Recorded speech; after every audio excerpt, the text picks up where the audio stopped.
जय माता की मित्रों, मैं धनेश्वर महतो। सबसे पहले मैं आपको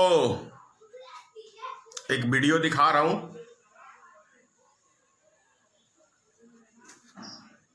भाइयों बहनों, अरे दुनिया के पढ़े लिखे देश भी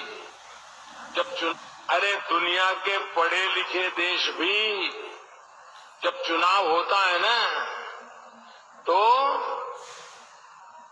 बैलेट पेपर पर नाम पढ़ करके फिर थप्पा मारते हैं। आज भी अमेरिका में भी भाइयों बहनों, अरे दुनिया के पढ़े लिखे देश भी जब चुनाव होता है ना, तो बैलेट पेपर पर नाम पढ़ करके फिर थप्पा मारते हैं। आज भी अमेरिका में भी भाइयों बहनों, आपने प्रधानमंत्री जी का ये बयान सुना कि दुनिया के पढ़े लिखे देश भी बैलेट पेपर के ऊपर ठप्पा मारते हैं नाम पढ़ के।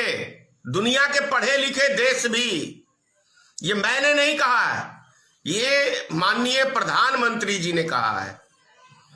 आप स्वयं फैसला करें कि भारत का प्रधानमंत्री रैली के अंदर ये भाषण दे रहा है, जब ये सत्ता में नहीं आए थे तब की बात कह रहा हूं मैं, कि दुनिया के पढ़े लिखे मुल्क भी बैलेट पेपर पे चुनाव कराते हैं, अमेरिका जैसा देश भी। फिर भारत के अंदर ऐसी कौन सी बीमारी फैल गई है भाई कि भारतीय जनता पार्टी ईवीएम का सहारा ले रही है?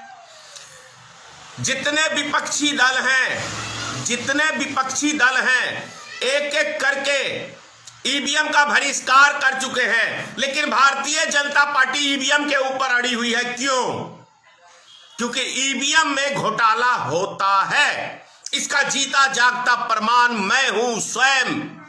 मैं भी इससे पहले ये सोचता था कि कहीं ये बातें झूठी तो नहीं है, लेकिन मधुबनी बिस्पी विधानसभा के अंदर जो चुनाव के रिजल्ट आए हैं और जो चीजें मैंने अपनी आंखों से देखी है, मैं दावे से कह सकता हूं, 100% दावे से कह सकता हूं कि ईवीएम घोटाले की वजह से भारतीय जनता पार्टी यहां चुनाव जीती है। अब बताता हूं मैं आपको ये कारण कहने का। परसों की बात है, परसों शाम को मैं मधुबनी किसी काम बस मधुबनी गया था। किशोरी लाल चौक का एक रास्ता आरके कॉलेज की तरफ मुड़ता है, जिधर काउंटिंग है, और एक भरी हुई ट्रक, बक्से से भरी हुई ट्रक आरके कॉलेज की तरफ गई। मैंने उसी टाइम कहा मेरे साथ जो बैठे हुए थे कि ये ट्रक का अभी आरके कॉलेज की तरफ जाना मुझे संदेह पैदा करता है कि कहीं इसके अंदर ईवीएम तो नहीं।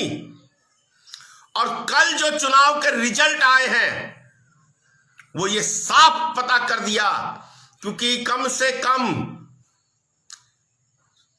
50 से 60 ऐसे बूथ हैं मुस्लिम के जिसके ऊपर सिर्फ और सिर्फ मुस्लिम के ही वोट हैं।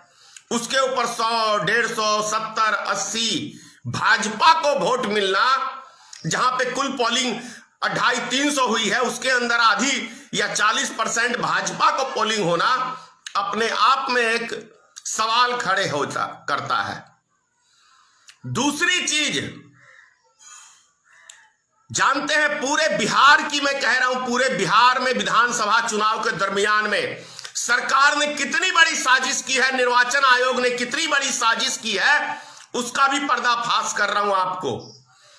जहां भी पोलिंग हुई है चुनाव के दरमियान, किसी भी एक कमरे के अंदर लाइट की व्यवस्था नहीं की निर्वाचन आयोग ने, सरकार ने, नीतीश कुमार की सरकार ने।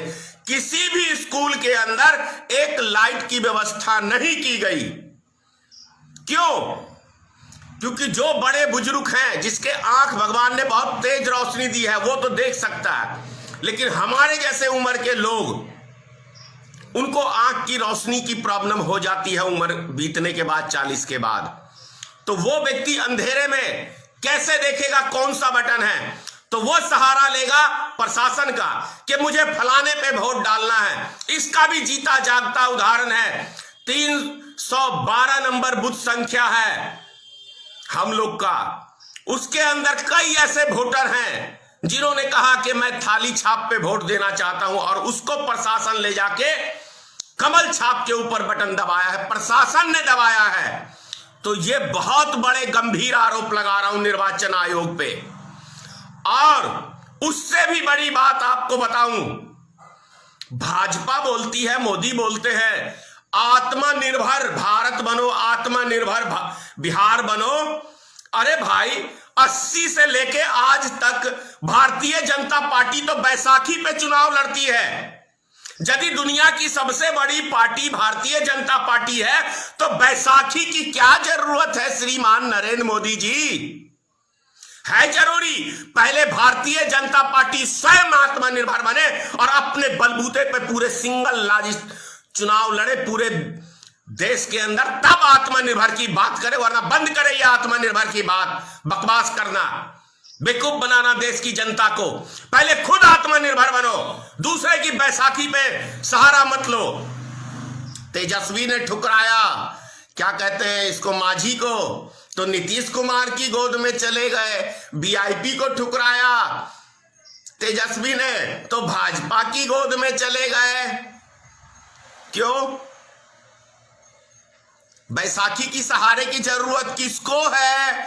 भारत में भारतीय जनता पार्टी को है। तो फिर ये आत्मनिर्भर की बात क्यों करते हो भाई?